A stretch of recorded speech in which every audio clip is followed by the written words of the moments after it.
सभी दर्शकों को मेरा एक बार फिर नमस्कार। आज मैं नोएडा में हूं और मेरे साथ हैं एक युवा पत्रकार अक्षत मित्तल साहब। आइए कुछ समाज के बारे में उनसे बात करते हैं। आज बहुत समय बाद मुझे एक मौका मिला है युवा पत्रकार के साथ जुड़ने का। सर, विगत दिनों से हम काम कर रहे हैं मुस्कुराता भारत पर। हमारी टीम लोगों के लिए एक ऐसा वाक्य खोजने की कोशिश कर रही है। हम लोगों को वो देना चाह रहे हैं कि लोग कैसे मुस्कुराएं, हमारा युवा कैसे मुस्कुराए, हमारे बुजुर्ग कैसे मुस्कुराएं। कहते हैं लोकतंत्र का चौथा स्तंभ होता है पत्रकारिता। आप एक छोटे शहर से आए और दिल्ली में आपने लंबे समय से काम किया है पत्रकारिता के क्षेत्र में। बहुत सारे विशेष विशेष कार्यक्रमों में भी हिस्सा लिया है, विशेष टेलीकास्ट भी देखे हैं, विशेष प्रोग्राम भी पब्लिक को दिए हैं।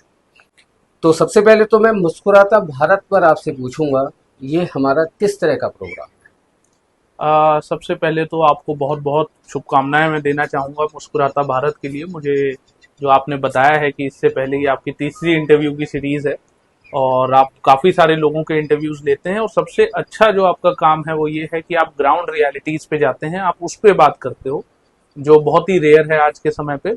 और मैं आपको शुभकामनाएं देता हूँ और आप आगे बढ़ते रहिए, ऐसे ही अच्छा काम करते रहिए। और इसकी 3 सीरीज़ आई हैं और मैं चाहूँगा कि ये बखूबी ऐसे ही चलता रहे, और इसकी 10, 20, 30 जितनी सीरीज आप लाना चाहें लाइए, और बहुत ऐसे ही ग्राउंडेड लोगों के इंटरव्यूज लीजिए, बात करिए उनसे, और उनकी चीजें भी समाज के सामने रखिए। बहुत बहुत शुभकामनाएं देता हूं मैं आपको इसके लिए। सर, आपको क्या लगता है युवा भारत का मतलब? युवा भारत क्या सोच रहा है? हम देखिए लोग विकसित राष्ट्र की तरफ जा रहे हैं इसको देखकर। देखिए, सबसे पहले तो हम राष्ट्र की बात अगर हम करते हैं तो हम एक इसे कॉन्सेप्ट लेते हैं इसका, भारत माता। तो भारत माता का जैसे हम जब भी कॉन्सेप्ट लेते हैं तो हमें उससे एक चीज समझ में आती है कि भारत माता क्या है। क्या केवल पेड़, नदियां, पहाड़, झरने यही भारत माता है, या इसके अलावा भी कुछ और है? तो मुझे जो समझ में आता है वो ये समझ में आता है कि भारत माता हो या भारत हो या विकसित भारत हो, वो बनता वहां के लोगों से। तो सबसे पहले शायद जरूरी ये है कि लोग अपनी बेहतरी पर काम करें, लोग अपने अंदर कोई चीजें खंगालें, और अगर वो अच्छे होंगे तो फिर भारत विकसित भी होगा। युवा तो भारत है ही, वैसे भी दुनिया की सबसे युवा क्या कहते हैं आबादी हमारे ही देश में है, तो उसमें तो कुछ कहने वाला संदेह ही नहीं है। लेकिन सबसे जरूरी यह है कि लोग भारत के क्या सोचते हैं, लोग भारत के क्या करते हैं, सबसे जरूरी काम वही है। क्योंकि भारत माता हो या हम कहें कि भारत हो एज अ देश हो या जो भी हो, तो वो बनता देश है या समूह है, वो लोगों से ही बनता है। तो लोग कितने बेहतर हैं वो डिसाइड करेगा कि देश कितना बेहतर। सर, भारत एक ऐसा राष्ट्र जिसमें संस्कार और एक हमारे इतिहास की पुरानी साइंस हम्म। जो रोंगटे खड़े कर देती है कहीं ना कहीं। अगर हम अपने इतिहास को और अपनी पुरानी साइंस को और पुरानी पद्धतियों पे हम जाएं, वो आयुर्वेदिक की पद्धति हो या और बहुत सारी हमारे बड़े बड़े जो हमारे ग्रंथ हैं उनकी पद्धतियां रही हो, आपकी नज़र में क्या है भारत? एक दूसरा सर, रामायण के राम हो जो मर्यादा में रहे, और महाभारत के कृष्ण हो जो जिन्होंने कहा कर्म ही पूजा है। आज स्वतंत्र भारत में मुगलों का भी एक लंबे समय तक शासन रहा। स्वतंत्र भारत में नालंदा विश्वविद्यालय हो, आर्यभट्ट हो जीरो देने वाले, या स्वामी विवेकानंद हो, आप क्या सोचते हैं? ये एक बड़ा कॉम्प्लेक्स टॉपिक मैं इसे समझता हूँ। इस पे हम पूरा विस्तार से एक अलग चर्चा भी बैठा सकते हैं, क्योंकि ये बहुत ही कॉम्प्लेक्स टॉपिक है। नालंदा विश्वविद्यालय की बात करें तो जितना मुझे पता है कि बुद्धिस्ट स्टडीज के लिए जापान, तिब्बत, चाइना, हर जगह से लोग नालंदा विश्वविद्यालय में आते थे। निश्चित तौर पे वो भारत के लिए गौरव ही था और गौरव ही है। नालंदा विश्वविद्यालय अपने आप में बहुत बड़ी चीज हो गई। दूसरी बात, हम समझते हैं आर्यभट्ट, जैसे आपने आर्यभट्ट का जिक्र किया, तो मैं कहूंगा कि आर्यभट्ट तो हम समझते हैं युवाओं के लिए क्या जरूरी है कि आर्यभट्ट ने क्या दिया, दशमलव दिया, जीरो दिया। जीरो हम समझते हैं, लेकिन जीरो का जो कॉन्सेप्ट, जो उसे कॉन्सेप्शलाइज किया ना, वो आर्यभट्ट के बाद जो जिसने भी किया, उन्हें भी हमें समझना पड़ेगा, वो थे ब्रह्मगुप्त। तो युवाओं के लिए जरूरी है कि वो आर्यभट्ट पढ़ें, आर्यभट्ट के साथ ब्रह्मगुप्त भी पढ़ें, ब्रह्मगुप्त के साथ ये भी पढ़ें कि आर्यभट्ट का दिया हुआ दशमलव किस तरह से पहले मिडल ईस्ट पहुंचा और उसके बाद यूरोप पहुंचा। दूसरा एक जो अभी आपने स्वामी विवेकानंद का कहा और युवा भारत की बात हम जब कर रहे हैं, तो स्वामी विवेकानंद की एक कोट मुझे याद आता है, वो युवाओं के लिए शायद बहुत जरूरी है कि आप जैसा सोचेंगे आप वैसे ही होंगे। अगर आप अपने आप को कमजोर मानेंगे तो आप कमजोर ही होंगे, अगर आप अपने आप को ताकतवर मानेंगे तो आप ताकतवर ही होंगे। तो युवाओं में ये जोश रहना चाहिए, युवाओं को ये चीजें होनी चाहिए। मेरे हिसाब से जो सबसे बड़ी गलती आज के युवा करते हैं वो ये करते हैं कि किसी भी चीज में अगर उन्हें नाकामी हासिल होती है तो वो दूसरों को दोष देने लगते हैं।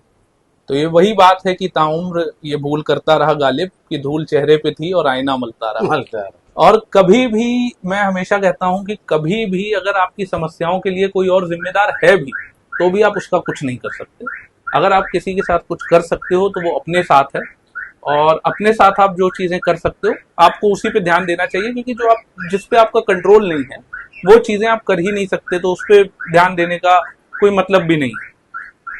आप एक युवा पत्रकार भी हैं और युवा राजनीति को भी आपने बहुत कवर किया होगा, भारतीय राजनीति को भी बहुत कवर किया होगा, कॉमर्शियल लोगों से भी मिले होंगे आपने। जैसा मेरी पूर्व में बातें हुई थी, बहुत सारे वकीलों के संपर्क में भी आप हैं। आपको क्या लगता है कि जब एक आदमी एक लेवल पर पहुंच जाता है तो वो अपने पास्ट के बारे में, जहां से वो निकला उसके बारे में क्या सोचता है? अगर वो पॉजिटिव सोचे तो आपको क्या लगता है कि ये विकसित भारत में कुछ चीजें चेंज ला सकती हैं?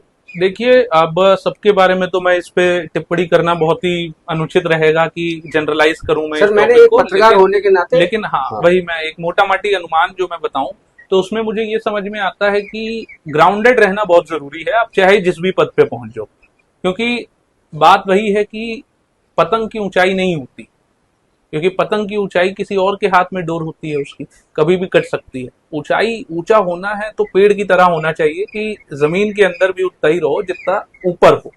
तो मेरे हिसाब से जहां से आदमी आया है उन सब चीजों से कभी घृणित मानसिकता अगर कभी आ गई कि नहीं नहीं मैं तो यहाँ से आया हूं लेकिन ये बहुत ही बेकार जगह है, तो शायद से फिर उस जगह के लोग आगे उभरेंगे और वो उस जगह को छोड़ देंगे तो वो वैसी ही की वैसी रह जाएगी जैसी आपके दिमाग में। तो उस चीज से, उस मेंटालिटी से उभरने की जरूरत है। मेरे हिसाब से लोग बहुत हद तक उभर भी चुके हैं।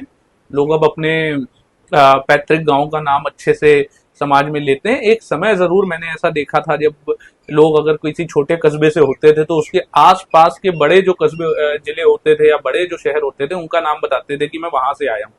जबकि आज इस स्थिति में बहुत हद तक बदलाव आया है। लोग अपने जहां से आए हैं रूट्स को लेके बहुत गौरवान्वित महसूस कर रहे हैं, और ये बहुत एक अच्छा सकारात्मक बदलाव मुझे समाज में दिखाई देता है। अक्षय सर, आपको शायद याद हो कभी, मैं आपसे पूछना चाहता हूं कि एक मुस्कुराहट जो नेचुरल रूप से आप कभी हंसे हो, या किसी बच्चे को देख के, पर्यावरण को देख के, पानी को देख के, या और किसी इस तरह की भगवान की दी हुई एक प्रकृति की देन जिसे कहते हैं? देखिए, ये मेरा एक बहुत ही पर्सनल किस्सा है, शायद बहुत कम ही लोग ये चीज जानते भी होंगे। मैं दफ्तर में अब रहते हैं तो जब जॉब करता है आदमी, चाहे वो पत्रकारिता की हो, आईटी की हो या जिस भी चीज की हो, उसमें तनाव आते हैं बीच बीच में। तो तनाव आते हैं तो मैं अपना एक किस्सा बताता हूँ कि मैं एक बार किसी के साथ था, तो हम लोग कहीं जा रहे थे। उस दिन मेरा कुछ दफ्तर में कुछ से कुछ मनमुटाव हुआ होगा या जो भी हो, तो मेरा उस दिन मूड सही नहीं था।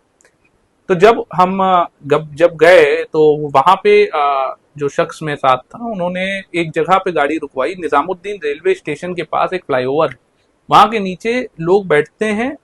उनके पास कपड़े भी नहीं है, उनके पास कुछ नहीं है। तो हमने गाड़ी रोकी। जब मैं बाहर उतर के खड़ा हुआ तो शख्स ने मुझसे कहा कि ये देखो कि जो हम जी रहे हैं लाइफ, ये उनके लिए शायद सबसे ऊंचे सपने से भी ऊपर है, वो शायद कभी नहीं जी पाएंगे।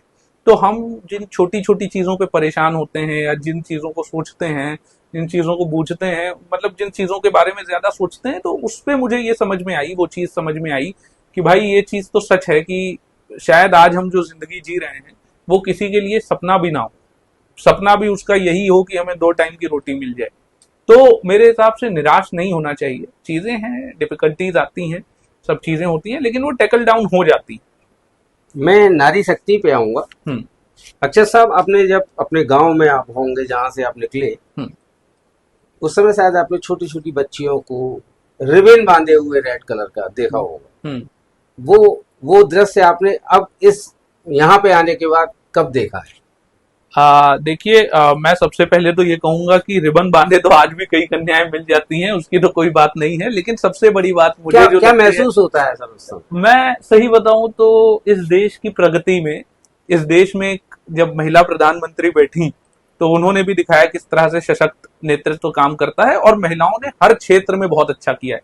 आज की भारतीय महिलाएं जो हैं वो बहुत, मतलब मेरे हिसाब से पुरुषों से भी अच्छा काम कर रही हैं, और इसके लिए वो बधाई की पात्र हैं, क्योंकि जिस सोसाइटी से वो निकली, जिस जगह से वो निकली, शायद से बरतानिया हुकूमत के समय भी उन्हें उतनी आजादी थी नहीं।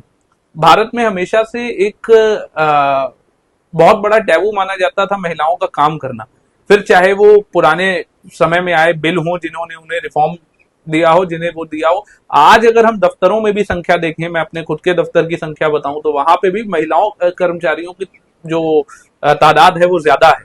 तो शायद से इससे समझ में आता है कि महिलाओं को अगर मौका मिले तो वो कितना बेहतर कर सकती हैं, वो कितना बढ़िया कर सकती हैं, और ये शायद से उन्होंने प्रूव किया है, पूरे वर्ल्ड में प्रूव किया है कि वो जब भी उन्हें, चाहे हम इटली की प्रधानमंत्री देख लें, एक समय पे जर्मन चांसलर को देख लें, या जिन भी चीजों को देख लें, तो वो उससे समझ में आता है कि किस तरह से उन्होंने इस चीज को बहुत सकारात्मक रूप से ढाला है।